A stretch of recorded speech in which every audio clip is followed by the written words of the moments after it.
I'm Ashok Gangadine, Professor of Philosophy here at Haverford College and Director of this center, the Margaret Guest Center for Cross-Cultural Dialogue Between Worlds and Religions. And that is the spirit of having dialogue and comparative inquiry to learn and move towards a deeper global understanding for our global age. And that's the spirit of the guest program. And we're delighted to welcome my friend, Professor Prabhu Guptara. We've known each other for some years. We were on the World Wisdom Council together. This is a group of leaders who are seeking to elevate the level of consciousness on the planet because we saw that consciousness connects with the crises that people are living in across the planet. It comes from our consciousness. And the World Wisdom Council is trying to tap the resource of the wisdom of the world, which converges in recognizing that if we need to upgrade our consciousness for awakened global intelligence to really shift the conditions of our culture, which is also in sync with what we're doing here in the guest program. So it's a pleasure to welcome Professor Guptara, a very eminent and distinguished presence and scholar. Born and educated in India, he has two passions, India and the global context, which is right aligned with what we're interested in. And for 15 years till he retired a year ago, Prabhu was Executive Director, Organizational Development for Wolfsburg, a subsidiary of UBS, one of the largest banks in the world, responsible for the Distinguished Speaker Series, which is what I'm responsible for here in my own way, to bring top people together to think through these deep problems. And since his retirement over a year ago, he continues his academic work in Switzerland and India, and has joined two boards of two different companies. And one of his great passions is what he'll be speaking about today, a struggle for the soul, what India and America can learn from each other, right aligned with what we're interested in the guest program. Please welcome Professor Prabhu Guptara.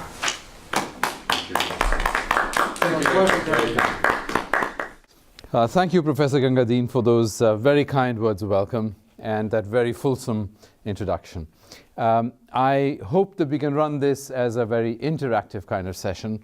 My topic, of course, is the struggle for the soul, what the United States and India can learn from each other. But in this session, which may last, 60 minutes, 70 minutes, depending on your patience and your interest, clearly I'm going to have to indulge in certain distortions and certain exclusions in the interests of time. So let me start by suggesting to you the structure of what I'm going to present to you. The first is the struggle for the soul of the US. I'll have some observations on that, with some reflections on the rise of the United States and possible decline of the US, maybe, is a question you might be interested in exploring.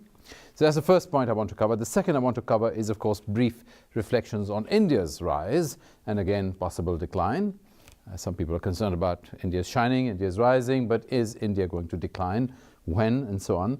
And then I'll go on to what India can learn from the US experience, and similarly what the US can learn from India's experience. And depending on the time, we may have some concluding discussion which kind of ties all that together with other wider topics.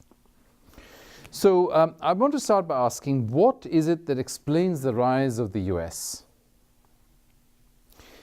from its founding to the present? And I must say that the most dominant explanation is to do with colonialism. White people came here, colonized the United States, exterminated or practically exterminated the Native American population, which wasn't that big anyway, and captured the resources of this vast country. Now, I am, of course, distorting the explanation a little bit, superficializing the explanation a little bit, but that tends to be the kind of general explanation which is around in a lot of circles.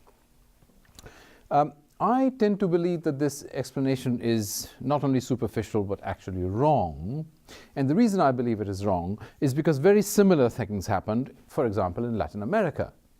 Brazil is a very large part of the world, okay, not as large as the United States, but a very large part of the world. Argentina is a very large part of the world. Again, not quite as large as the US, but very large. Or you can look at the Philippines, you can look at Mozambique, you can look at Algeria, not, of course, white Christians in those cases, but more Arab Muslims in those cases. Basically, a colonial kind of expansion took place in North Africa. But you don't find that they ended up dominating the world as the United States ended up dominating the world. So why did the US end up dominating the world? I think this is a very interesting question to ask and a very interesting question to explore. I've looked at several alternative theses, and I have come to rest on a very, very unfashionable thesis, also politically incorrect thesis. And this is that the difference between the kind of colonialism that came into the United States and the kind of colonialism that came in the case of North Africa from Arab Muslim sources, and in the case of Latin America from Latin or Southern European Roman Catholic sources, the difference is that in Northern Europe, a variety or varieties of Protestantism came into Northern America.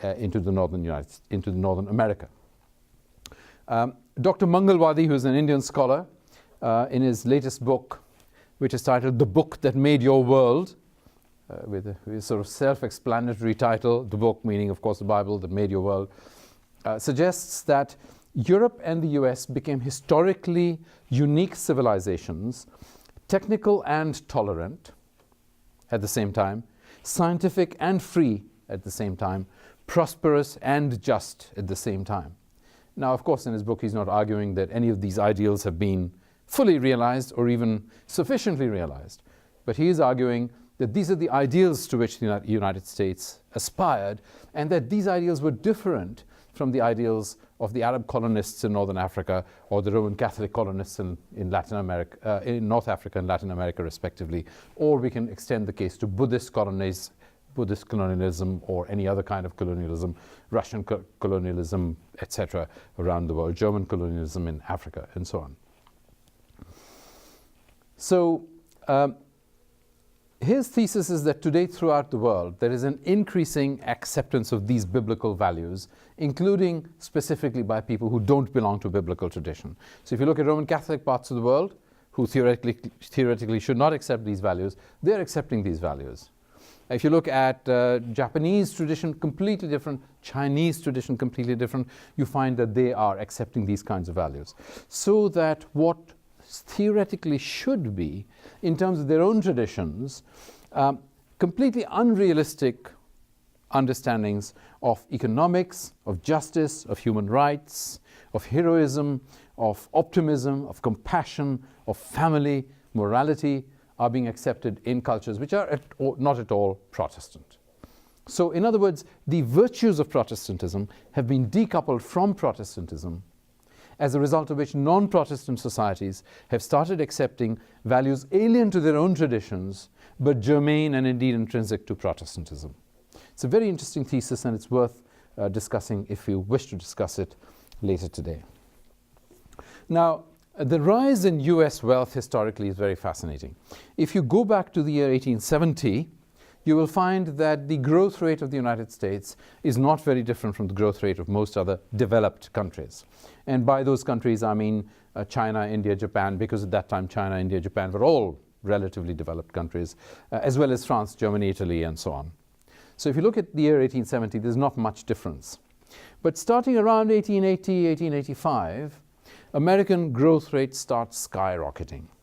And by 1915, the GDP, the wealth index in relation to the United States is at something like 500,000 in comparison to other countries, where the most dominant of these countries have a wealth index of around 200,000.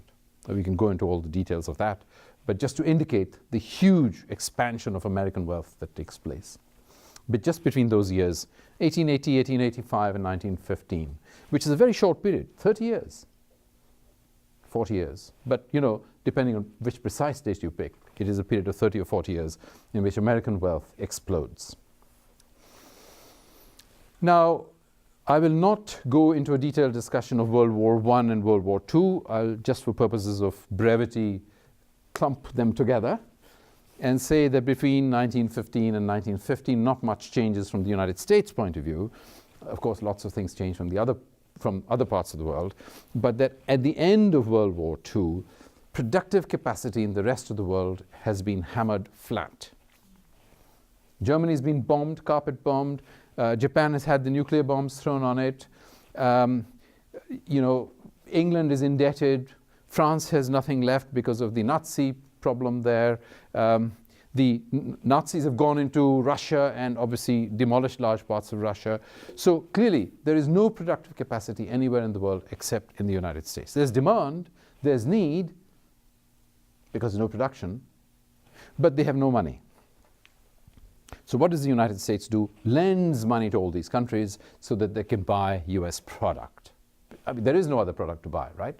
So the US lends money to them so that they can buy US product. Now you can interpret this, if you like, philanthropically and say the US was doing a great job in helping all these countries, or of course you can interpret this as a means of self-interest because they were buying American product.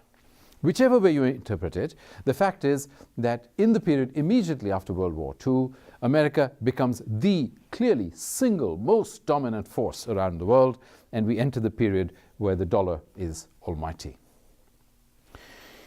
Now, this applies not just to Germany and Japan, it applies also to Korea, which America financed the building of. And if Korea is as strong an economy today as it is, this is also because Korea became the center for the war effort in Vietnam.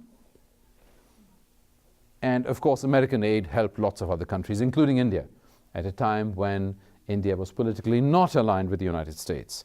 So when I was growing up in the 50s and 60s, we had this very curious situation that India is officially supposed to be non-aligned, had signed a treaty of special friendship with the USSR, and got more aid from the United States than from any other country, but never once voted with the United States in any international conflict when it had to choose between the United States and the USSR. Never once did India vote with the United States. Very interesting phenomenon, and obviously we can look into that and discuss it if we wish.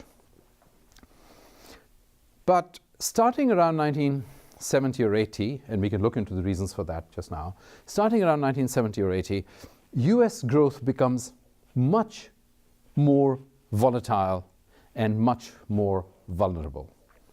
And if you look at a chart of US real GDP growth, say starting around 1970 to 2010 or 11 or indeed 12, you will find that it does that. So it's not a smooth and steady growth. It is a highly volatile and vulnerable growth, with crises coming reasonably frequently. And you will also find that starting around 1990, the US growth rate starts converging with the growth rate of other countries in the world, so that the world growth rate and the US growth rate converge from roughly 1990 onwards. Now, if Dr. Mangalwadi is right, and Protestant values are what helped the United States to rise, not necessarily Protestantism as a religion, but Protestant values are what helped the United States to rise, then in terms of the struggle for the United States soul, I want to suggest to you that there was a loss of the dominant consensus, and that the loss of the dominant consensus went through the following stages. In the first stage, the United States went from being Protestant to being Christian. And in becoming Christian, of course, it integrated Roman Catholic, Irish immigrants, Polish immigrants, and so on from around the world. Latin American immigrants to a very marginal degree, but Latin Europeans to a larger degree. So that's the first stage of the dilution of Protestant values in the United States. In the second stage of the dilution of Protestant values in the United States, we go from Christian to Judeo-Christian, because of course at the time that Jews started coming into the country in large numbers at the end of the Second World War, of course before that as well, and they came in as penniless immigrants, or at least very poor immigrants, most of them. Some of them obviously ended up working at very high levels in defense establishments and things like that, universities and so on. But these were stray outliers in the general mass of the Jewish population that came to the United States. But as time went on, Jews, because of the nature of Jews, which we know, hardworking, intelligent, creative, and all the rest of it, working together, they came to rise in the United States. And as they were accepted in the United States, you move from a Christian dominance to a Judeo-Christian kind of notion. Then starting around 1960 or 70, we see the rise of the secular in the United States. We move from the Judeo-Christian to the secular. And you see things like the rejection of prayer in schools, the business of 10 Commandments being removed from public places and all this sort of thing. So this is a kind of secular move. And I want to distinguish the secular move from the latest trend or tendency in the United States, which I see as being the anti-theist move or the anti-theist drive or the anti-theist tendency. So we move from the secular to the anti-theist around the 2000s, roughly around the 2000s. So insofar as it can be argued that Protestant values drove the growth of the United States, if that is true, then we should see a consequence from the dilution, transformation, transmogrification of Protestant values. And if so, what are the consequences that we see? Well, we see in the 1970s, and I'm talking economics because one of my disciplines is economics. I worked for a bank for the last 15 years, well, till I retired a year ago. So I will obviously talk most easily in terms of economics. In the 1970s, you see the United States unilaterally breaking a global treaty, world treaty, that it helped to put in place, called the Bretton Woods Treaty, under which the international monetary system was put on a certain basis, that is gold. And this was put in place immediately after World War II. And the United States unilaterally breaks this treaty and de-links the dollar from gold. Now, if you studied Economics 101, you will know that any currency which does not have something like gold or silver backing it, doesn't have to be gold or silver, but something objective backing it, has the great virtue, a de-linked currency, has the great virtue that you can manipulate the value of this currency much more easily. A gold-backed or a silver-backed or something else-backed currency is much more difficult to manipulate, of course. But once you can de-link currency from some such object to which it is linked, you can manipulate the value much more easily. And the great advantage, if you can do this cleverly enough, is that you can increase the rate of growth enormously, because you can increase the money supply as much as you like, and increasing the money supply is, of course, a way of increasing growth. If you're a small businessman and you have no cash, man or woman, doesn't matter, you have no cash, obviously you can't grow your business. You can't maybe even start your business. But if there's plentiful money around, perhaps very stupid ideas will fly in business. Perhaps very incompetent managers will manage to make a great amount of progress marketing-wise and so on in the marketplace. So money supply is obviously a key element of growth. The difficulty with a large amount of money supply is, of course, that inflation kicks in. So this is why central bankers have to be quite clever about the way they manage money supply. But you move from an objective limitation to the value of your currency to the skill with which central bankers can manipulate the value of the currency so that you can veer between the Scylla and the Charybdis, the twin evils of collapsing growth on the one hand and uncontrollable inflation on the other. So in the 1970s, we went into this new world of a currency without an objective basis, which enabled us to grow. From the 1970s, growth shoots off in the global economy, starting with the United States. But other countries say, if the United States can do this, why can't we do this? So the British start doing the same thing, the French, the Germans, and so on, a little more conservatively, but they start doing essentially the same thing. Today, we like to say that the Chinese are manipulating the currency. Who did they learn from? They learned from the United States. But being very good students, they always try to do better than their masters. And the complaint of the United States is they can do it better than us. But that's really what's happened. I'm exaggerating a little bit, but I warned you that I would. So from the 1970s, we entered this game. From the 1980s, something else happens. Natural demand starts drying up. Remember I said that at the end of the Second World War, there was huge demand, there wasn't supply. But by the 1980s, natural demand starts drying up. Everybody has a car, everybody has a washing machine, everybody has, I exaggerate, not everybody has, but you know what I mean. Lots of people have homes, cars, dryers and machines and whatever, as a result of which natural demand starts drying up. And our monetarist friends start stimulating demand by artificial means, including governments, persuading governments to put in place particular mechanisms that are more or less successful. We can look at some of these in a minute. From the 1990s, however, demand picks up worldwide. Why does demand pick up worldwide? Because the Berlin Wall collapses or is knocked down.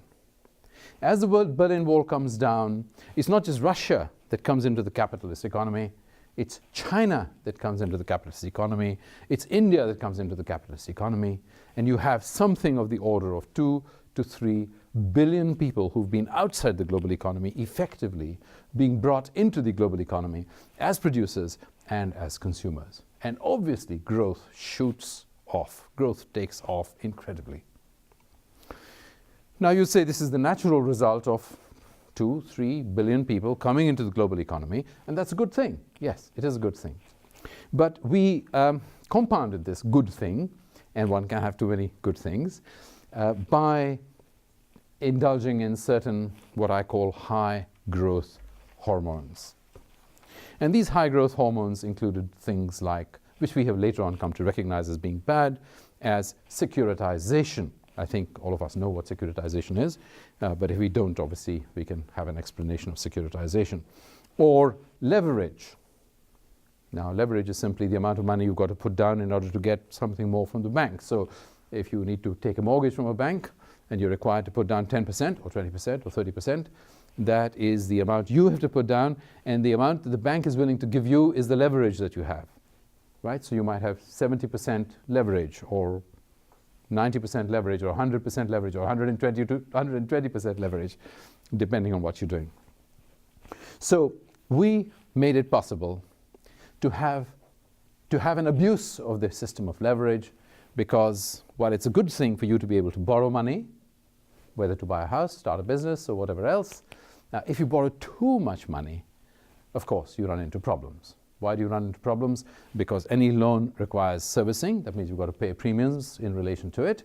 And if the premiums are too large, then maybe you end up being declared bankrupt, and the asset, including the money that you put into it, however small or large it is, of course, gets taken away. The assets get sold at market prices below the ones for which you bought the house, and obviously you take a loss. It's not just you who take a loss. It may be very large numbers of people who take a loss. It may be the country as a whole that takes a loss, which is, of course, what happened. But at the height of the boom, 80s and 90s, nobody was asking questions like, what is the right level of leverage for an economy? As a result of which, huge amounts of debt were built up.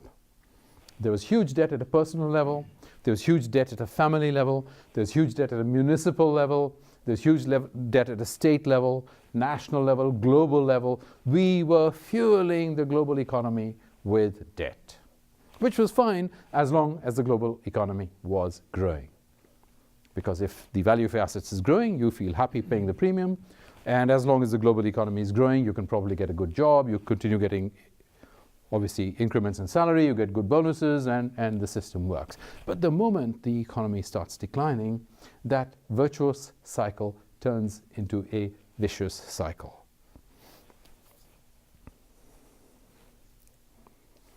In addition to leverage, of course I can go on to many other such high growth hormones, but let's just take one more for the purpose of illustration. And this is a very important one and can't really be missed. We have the rise of speculation, and almost unlimited speculation. We have the rise of what is called the shadow financial system. And what that alludes to is the fact that a lot of borrowing and speculation takes place outside the confines of the normal economic system, which is regulated, for example, by the SEC here in the United States, Securities and Exchange Commission. So the SEC and similar bodies regulate the financial and economic system. If you're a bank, for example, everything that you do has to be within a certain framework, and the framework is regulated partly by law, but partly by regulations. And these bodies make sure that the banks are following the rules. At least they're supposed to make sure that the banks and Freddie Mac, etc., are following the rules. What happened in 1999 was very fascinating.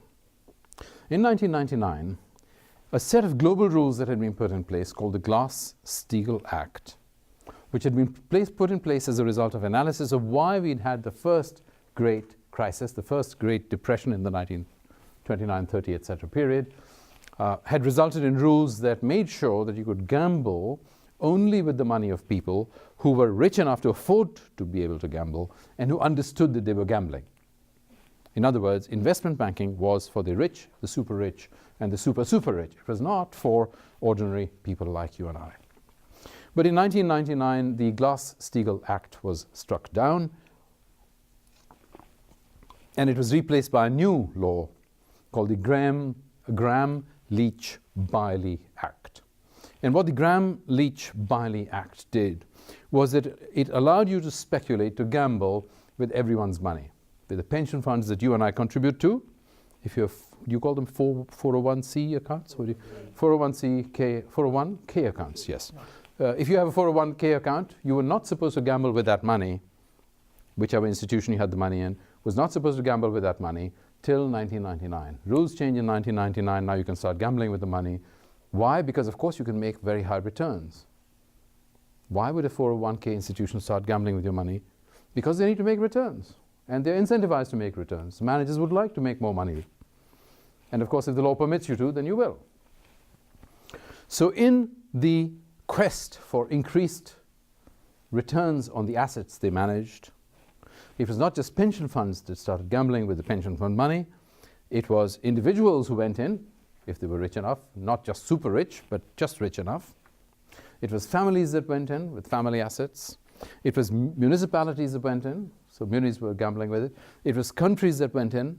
If you want to understand why Iceland as a nation was declared bankrupt, why Greece is in trouble, you need to understand this is a logical consequence of being allowed to gamble with state assets. And that's what the 1999 Act permitted. Why did the 1999 Act permit this? Well, it permitted this because, of course, if your growth is dependent on such high growth hormones as speculation, gambling, then if you can speculate or gamble with more money, obviously everybody's happier because greater growth is taking place. If I have only $100 to gamble with, I might be able to make a killing from it, or I might not. If I have $1,000 to gamble with, obviously I have better chances. May not work, but at least I have better chances. If I have $1 million to gamble with, obviously I have even better chances, right? And this is what started happening. As long as the global economy was booming, we could put more and more money in.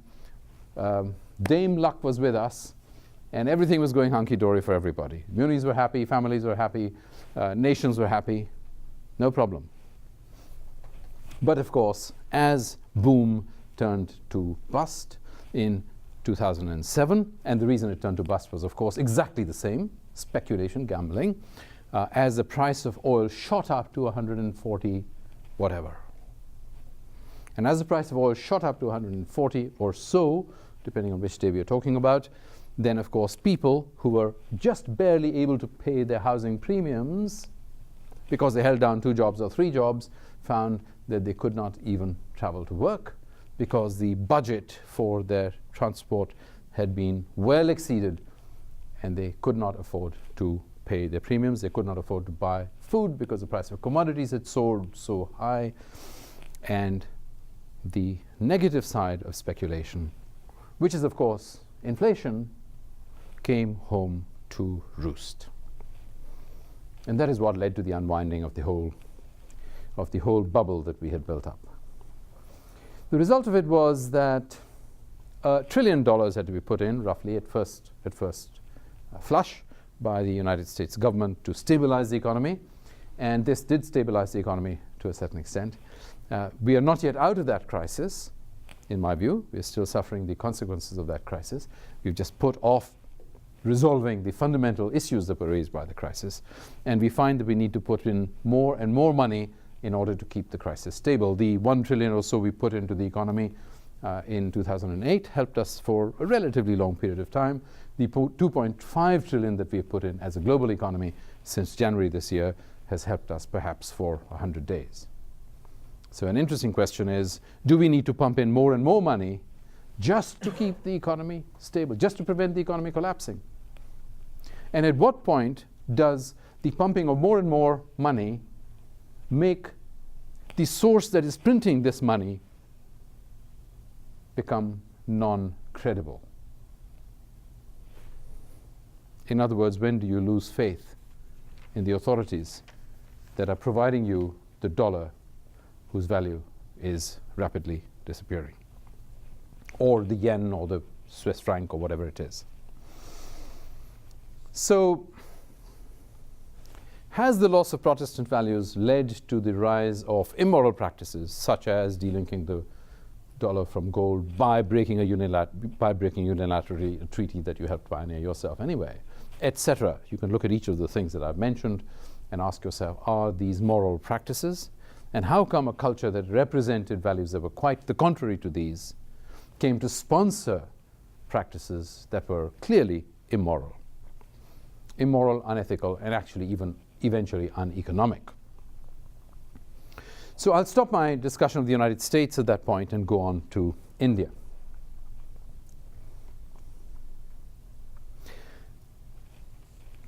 Though I will just conclude my discussion of the United States by quoting to you Zbigniew Brzezinski, National Security Advisor 1977 to 1981, who in his latest book, Strategic Vision, America and the Crisis of Global Power, published last year, not very long ago, says America's central challenge and its geopolitically imperative mission over the next several decades is to revitalize itself. Interesting use of phraseology. Revitalize itself, and to promote a larger and more vital West.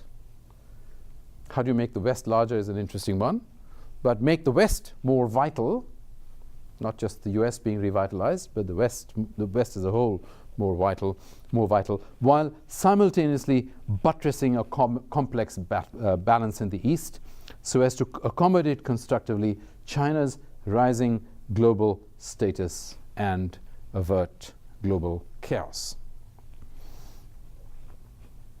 Now, I happen not to agree with his analysis of China, and I think China is going to run into severe problems this year, a point we can discuss later if we wish. But it's very interesting that he starts off his sort of summary statement by making the point about what America's central challenge is. And of course, the question is, what does he mean by American revitalization? And what sort of program does he have for American revitalization? And who has a program for revitalizing America? And what would it mean to revitalize America? We'll come on to that in a minute. So the matter of India is, of course, relatively more complex because it goes back a longer way. Indian civilization arguably goes back 5,000 years. And of course, we can look at the whole history of Indian civilization over several hours and days and weeks. But if I may be allowed to summarize, I would suggest to you that what has happened in terms of the struggle for India's soul is that India starts with a civilization that we may broadly call Vedic. And Vedic civilization is to do with the Vedas, our ancient scriptures. And we don't quite know when the Vedas were written. We have our ideas about it, our speculations, our guesses about it, educated guesses about it. But whenever the Vedas were actually written, they actually belong to an oral tradition that goes back much longer. We don't know how much longer, but certainly the oral tradition goes back longer. When you look at the Vedas, when you look at Vedic civilization, you see that the Vedas consist of a series of hymns, songs of praise, to a series of gods. And these are mostly nature gods.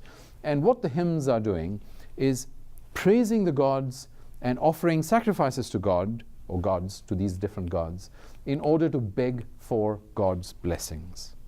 Why do they want to beg for God's blessings? And for what do they want to beg for God's blessings? Because, of course, they realize they're merely human beings, and without God's blessings, whatever God it may be, they can't get very far. And what blessings do they need? They want to have the blessings of being able to conquer the local people, or conquer each other, because they're fighting with each other as well. They want the blessings of plenty of food, and they want the blessing of plenty of drink, meaning alcoholic drink, particularly a drink called soma, which was, of course, highly valued by the peoples who wrote the Vedas and who described themselves as being Aryas, or noble people. In contrast to the dasyus, the slave or other people, the less than noble people, whom, of course, they were trying to dominate. Is soma an alcoholic base? Yes, soma is an alcoholic drink. And we know that because they talk about the effects of it in the Vedas themselves. We don't know what drink it was. And there's a lot of scholarly debate about what soma actually was. And you'll find some plausible explanations, several plausible explanations about what it might have been. But what we do know is it was inebriating. So they like their food, they like their drink, and they like to go out and conquer people because, of course, they like to have power. I'm sorry, were you still talking about America? Or sorry. Well, I'm glad you see the parallels. You see, we can learn from each other. Now, in contrast to this Vedic religious tradition, we have the rise of a different religious tradition in opposition to it. So the Vedic religious tradition is a religious tradition of sacrifices that are performed by priests on behalf of the people. The people don't perform these sacrifices. The priests perform these sacrifices. And ordinary people, at some stage, seem to have got fed up with these priests, because the priests, of course, need a fee to perform these sacrifices. And as the sacrifices have to do with mediating the blessings of the gods, then obviously it came to a position where the priests became hugely powerful. They could dictate the timing of wars. They could dictate what name you gave your child. They could dictate who you married, because obviously it might be inauspicious for you to marry somebody, or auspicious for you to marry somebody. And who determined what was auspicious or inauspicious? Obviously, the priests decided what was auspicious or inauspicious. What time could you plant your crops? When could you harvest your crops? And so on. So all of economic and social and political activity, since it depended on the favor of the gods, could be mediated by the priests, and they required fat fees in order to do so. And it certainly appears that by a certain stage in history, the priests had become richer than my caste. And my caste is the business caste, and it's supposed to be our job to make the money. It's not supposed to be the priest's job to make the money. And they seem to have become more powerful than the second caste. My caste is the third caste. They seem to have become more powerful than the second caste, which is the kshatriya or warrior or ruling or noble or aristocratic administrative class. So here we have the priestly caste become more powerful than the warrior caste and richer than the business caste. And for that reason, as far as I can make out, there was a revolt against the Vedic tradition, revolt against the power of the priests. And this revolt consisted in something that is now called the Shramanic tradition. The Brahmanic tradition is the Vedic one, and the Shramanic tradition is a tradition that starts in opposition to it. And the Shramanic tradition basically says, are you sure all these sacrifices really do anything? Is there really a God? And if there is a God or gods, is he or she or it or they the kind of God who would actually be pleased by these sacrifices? And isn't spirituality about something a little more than just offering sacrifices as a means of asking for blessings and enjoying food and drink and power and all the rest of it? Spirituality must be about something more, right? And so they go on this quest to try and find God by their own self-effort. Shramanic comes from the word shram, which means labor. So this is the tradition that we, by our self-effort, can find God.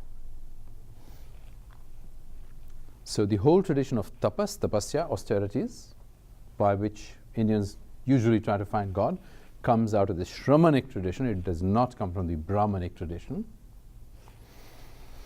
And this Shramanic tradition ends up in the Shakti tradition, Tantric tradition. All these traditions come out of the Shramanic tradition. So the Shramanic tradition ends up through its austerity tradition becoming the Shakti tradition, and the Tantric tradition. Different schools of thought. You can go into details there if you want. It also ends up philosophically in Jainism. Now, you may or may not know much about Jainism, but Jainism asks the question, is there a fundamental principle underlying the universe? And it comes up with the conclusion, yes, there is a fundamental principle underlying the universe, and it consists of jinna, from which they are called Jains. And the principle is jinna, which means the life force.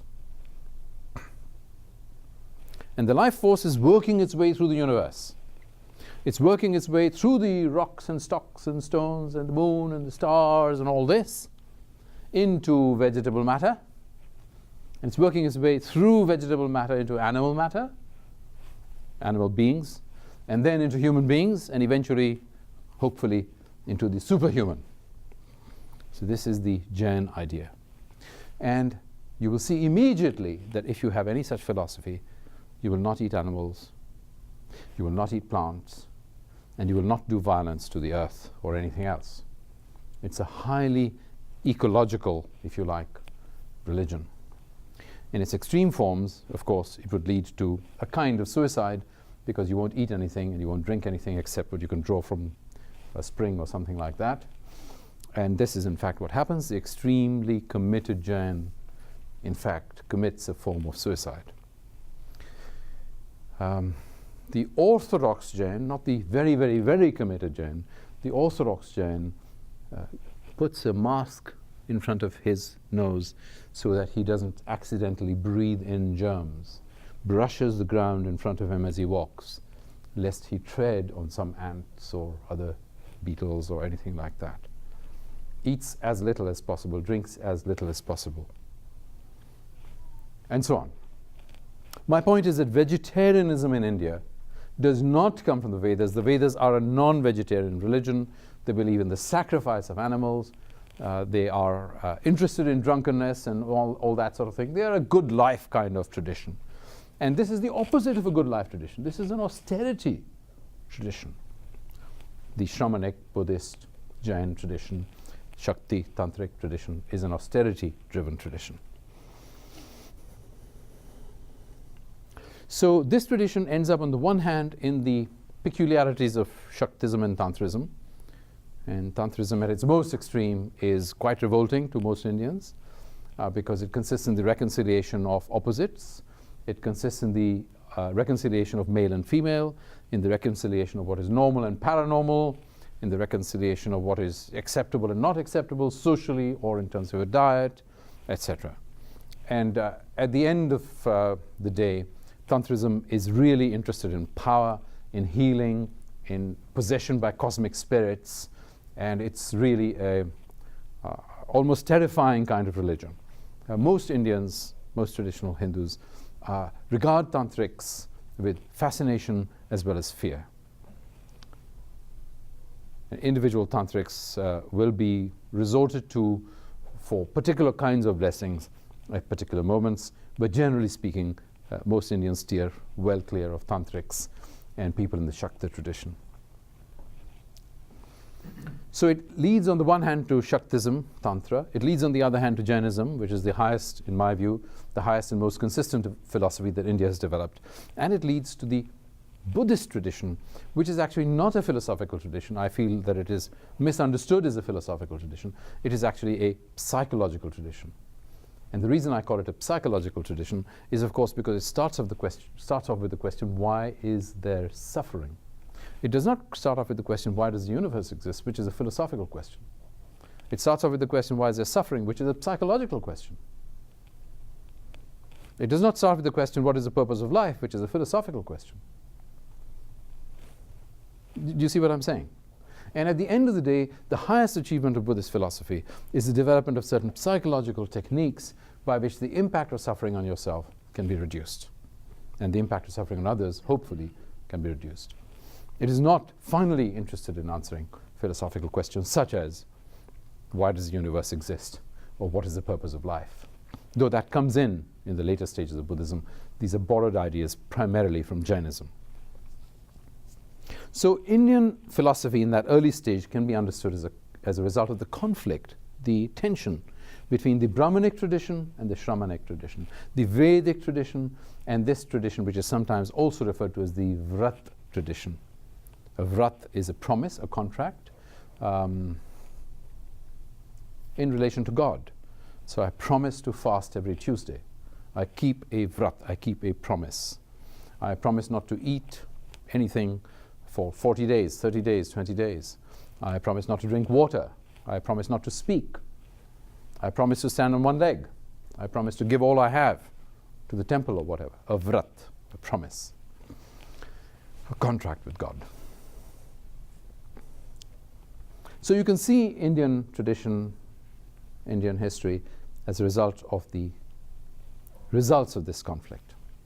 But just as every thesis has an antithesis and a synthesis, India seems to have come up with a synthesis, and the synthesis that it came up with is what we today call Hinduism, because today's Hinduism has very little to do with the Vedas.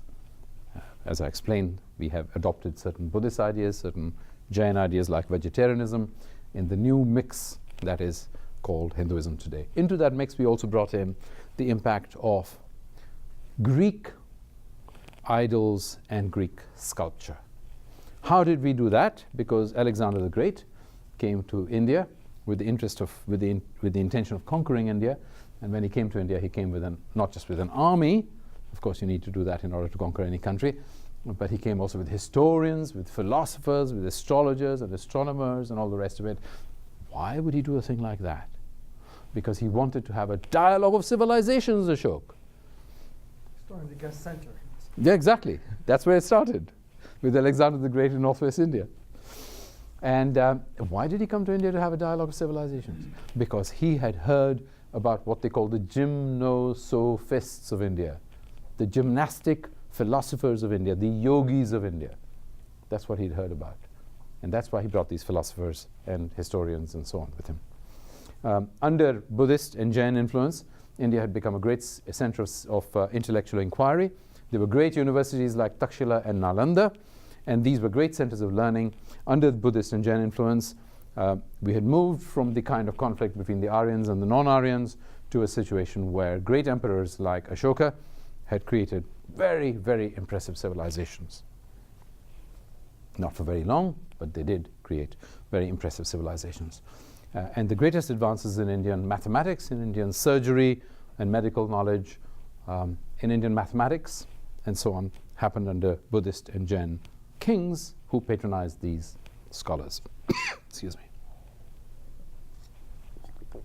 We can then go on into the development of this new Hinduism, which adopted these ideas of idolatry, sculpture, and so on from the Greeks.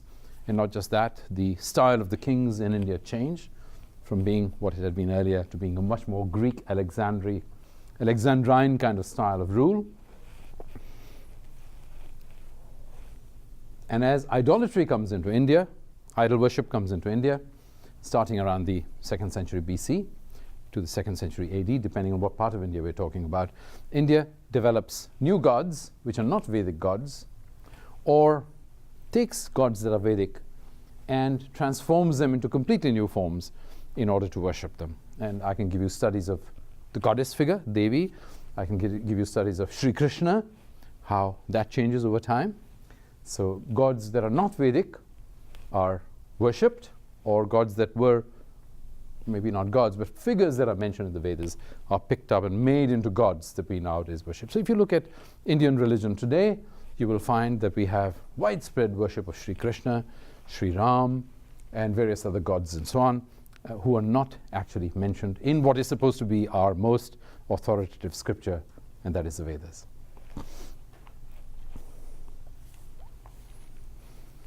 Indian traditions, therefore, and I can go on to enumerate the 8 major traditions. We have the Vedic tradition, the Shramanic tradition, the tradition which we might call Vaishnava tradition, which is to do with Sri Ram and Sri Krishna, the Shaivite tradition, which is to do with the worship of Shiva, who is obviously one of the Vedic gods, but then developed and changed in certain ways.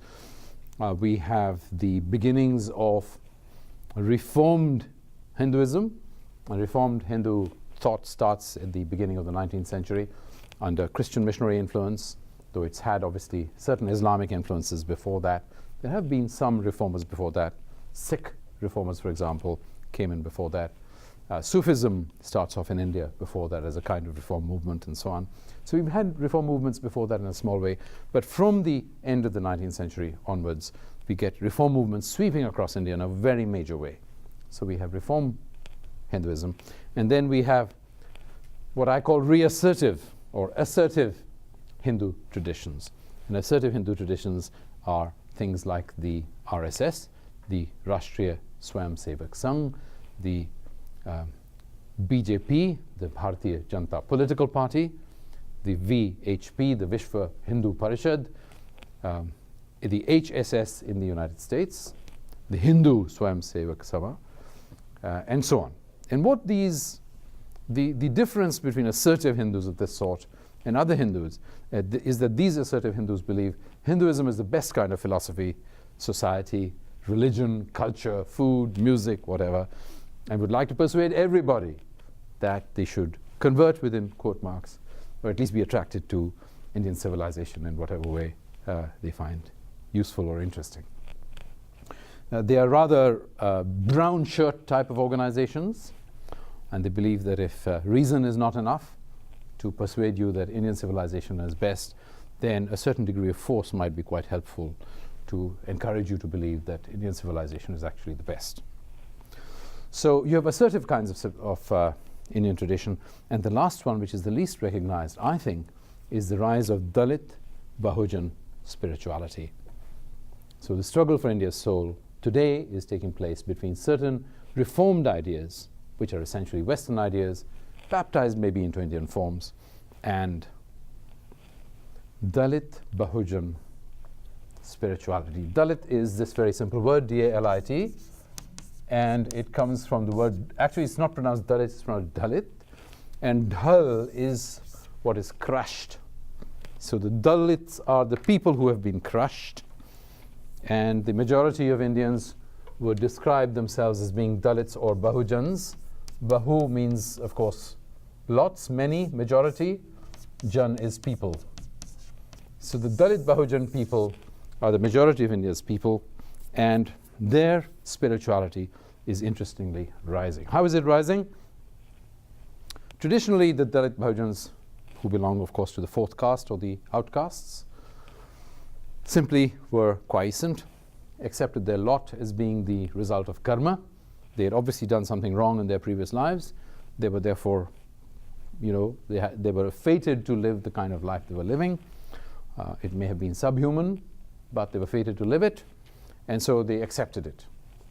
Then, as a result of modernization, Christianization, Islamization, Sikh, and other reform movements, these Dalit Bahujans, the most entrepreneurial among them, shall we call them that, converted to Christianity, to Islam, to Sikhism, Buddhism under Ambedkar. 15 million of them turned to Buddhism, a new form of Buddhism that Dr. Ambedkar invented. All this went on, but they were basically opting out of Hindu traditions. Now, the new Dalit Bahujan spirituality is a very interesting one, because they are not now opting out. I don't mean they've stopped. Obviously, some will still convert to Christianity, Islam, and so on. But that's not the center of gravity of the Dalit Bahujan world, spiritually speaking. The center of gravity of the Dalit Bahujan world is to discover their own ancient spirituality and to challenge dominant forms of Hindu spirituality. Their argument is if we are Hindus, which of course the dominant traditions insist they are, then the question is, what is the right interpretation of Hindu tradition? Are the festivals, great Indian festivals like Holi,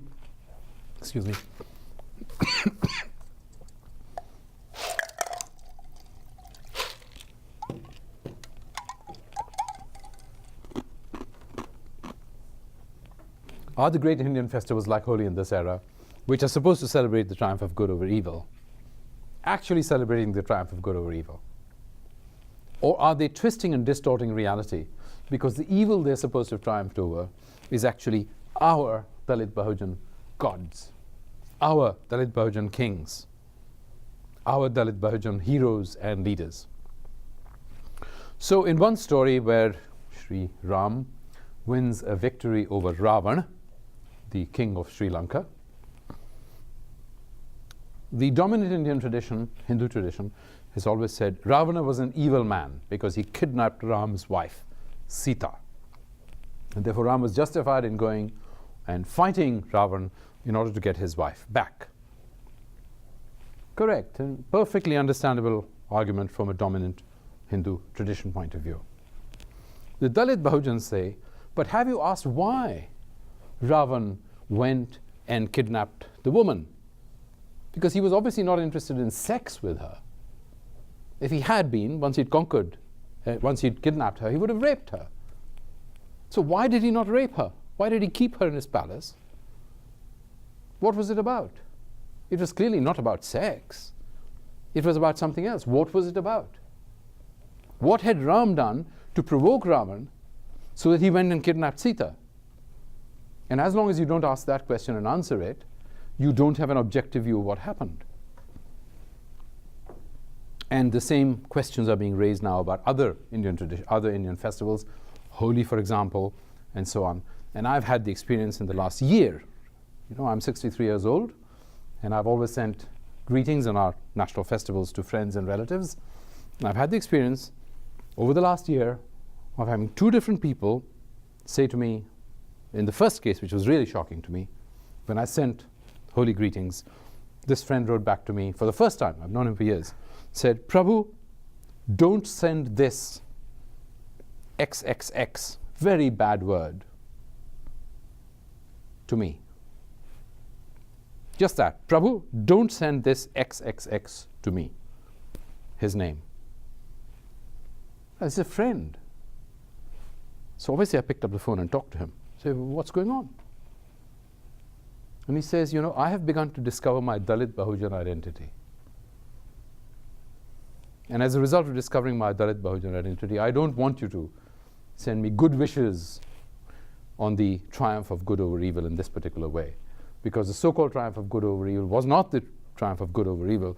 It was a triumph of one set of group of people against my people. It's Dalit Bahujans. So these guys are developing their own spirituality, and I think this is being under-regarded, it's under-researched, people don't know about it, but there are huge changes taking place in India as the Dalit Bahujans, the lower classes, are rising as a result of the policy of reservations, of education, of democracy, and so on in the country. So India today is locked in this very interesting battle of values. Vedic kind of religion has not died out. Shramanic kind of religion has not died out. Tantric kind of religion has not died out. None of the 8 major kinds of Indian tradition have died out. They all still exist. And of course we have modern notions of democracy, equal rights, etc., essentially Protestant ideas in Mangalwadi's kind of terminology.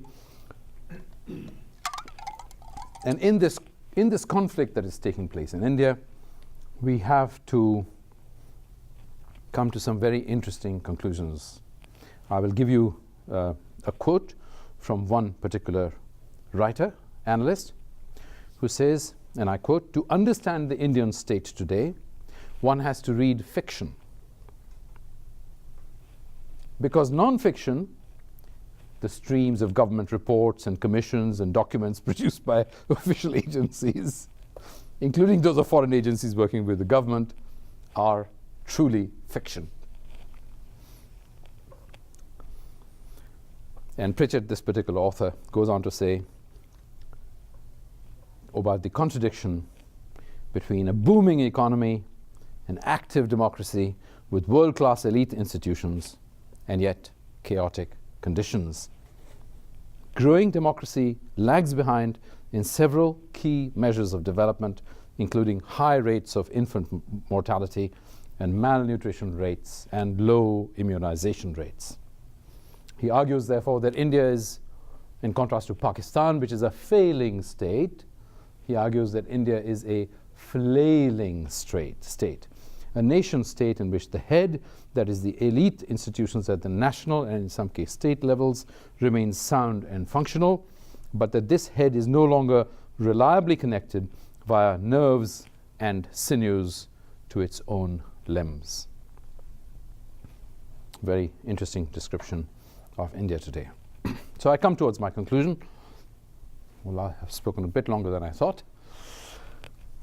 What can India learn from the experience of the United States?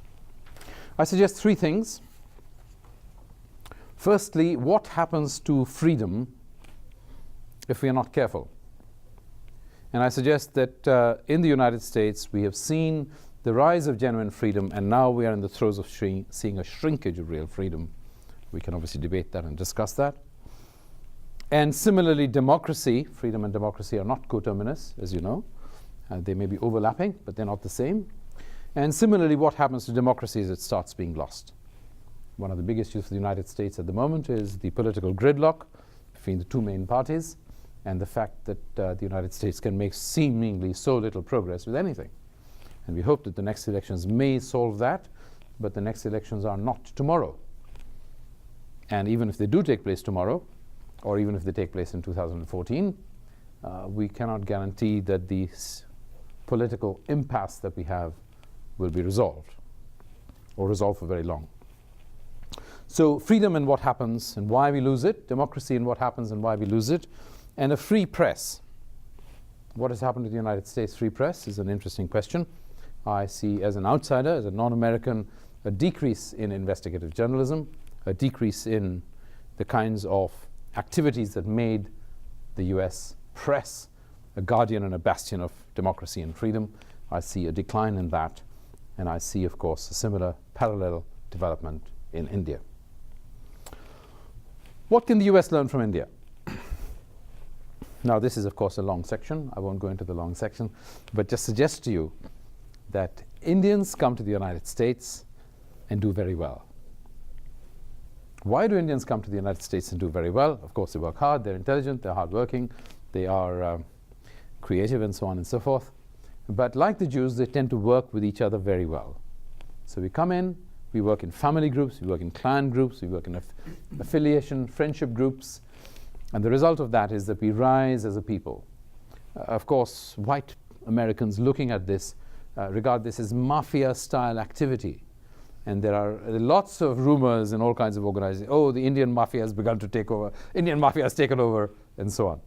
Starting, of course, with United Nations type organizations, down to commercial corporate organizations here. But the lesson the United States can learn is the importance of social cohesion. India is not a socially cohesive society, but Indian immigrants here are a socially cohesive group. Increasingly, I would suggest socially cohesive, and that is something the US needs to take seriously and learn from, because America, it seems to me, and again, I'm an outsider, I'm open to being corrected, very happy to be corrected. America, it seems to me, has gone to an extreme of individualism. And such an extreme of individualism that it's not actually sustainable. The second thing that the United States can learn is the contribution of government policies for business success. It seems to me that America has bought a myth that government is unimportant, and the less government we have, the better it is. Yes, that can be a very good thing, or no, it may not be a very good thing, depending on what this government, big or small, actually does. So in my mind, the big question is not how big or small the government is. Obviously, that has certain consequences. The more important question is, what is government there for, and whether government policies will encourage or stand in the way of business success. The third point is the contribution of government to innovation. Americans seem to think that innovation comes out of the bright little bulb that goes on in my head or in your head, and that government policies have nothing to do with it. Actually, even the most cursory examination of innovation in the United States, and the United States is the most innovative country in the world, but even the most cursory examination of it will show quite clearly that national funding of the space project, national funding of the defense project, national subsidies to particular industries, and particular tax rebates and so on have a very powerful effect in terms of stimulating innovation. And Americans, I feel, tend not to take this seriously enough. And certainly in India, we have not taken it seriously enough. And Americans can look at India and say, why do these clever guys come here and flourish, but they can't get anywhere in their own country? What's the matter? And if you ask a simple question and look at the difference in context between the United States and India, you can see what I'm talking about in these three areas. Importance of social cohesion, contribution of government policies for business success, contribution of government to innovation. And my last point, that government inevitably creates the context for good or for ill for a society as a whole. Not just in areas like innovation, not just in areas like business success, but for societies as a whole. And unless the United States recovers that sense of a responsible government that is looking after the interests of the United States, and not only for the interests of the elite, then the United States, I fear, will continue to decline in importance and in wealth and all the rest of it. So I come to my conclusion, and my conclusion is the following. In the new world that will emerge in the next few years, particularly after 2015, assuming that everything goes well, China will become less and less important. And it will become less and less important because of the scale of problems facing it, and because of the decline of its own population, and the inversion of the age pyramid, the demographic profile, as a result of which it will have more old people than young people. And that whole change, I feel, has been insufficiently recognized by analysts in the United States and other Western countries. So the dominant question will be, how will the United States and India work together? Not how will the United States and China work together. But whether it's the United States and India, or the United States and China, or the United States and Europe, obviously is a question of the future, remains to be seen. But the question is, will that working together be a working together towards a new kind of globalization that is socially just, responsible and humane, environmentally just, and so on? Or will it be the kind of globalization that we have at the moment, which I regard as being irresponsible, unjust, and inhumane? And insofar as these countries, whichever they are, can work together towards that kind of goal, then of course we are in for the brightest and best period of human history. And insofar as the United States and other countries can't work together for that new kind of globalization, then I'm afraid we are in for a very poor future. Thank you very much.